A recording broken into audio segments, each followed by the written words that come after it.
السلام علیکم ورحمۃ اللہ وبرکاتہ۔ اللہ تعالیٰ نے تسبیحات کو اپنے بندوں کے لیے چن لیا ہے۔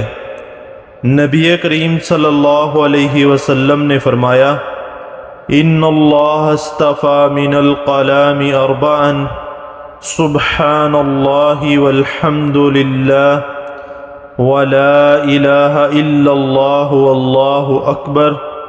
بے شک اللہ تعالیٰ نے کلام میں سے 4 کلمات کو چن لیا ہے، سبحان اللہ، الحمد للہ، لا الہ الا اللہ اور اللہ اکبر۔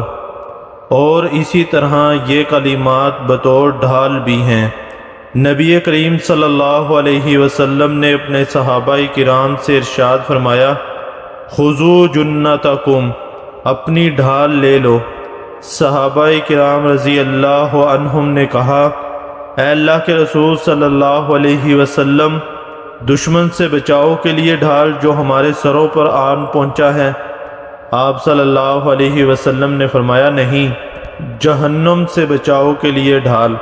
پھر نبی کریم صلی اللہ علیہ وسلم نے فرمایا، قولوا سبحان اللہ والحمد للہ ولا الہ الا اللہ واللہ اکبر، فإنہن یأتین یوم القیامہ منجیات ومقدمات وہن الباقیات الصالحات۔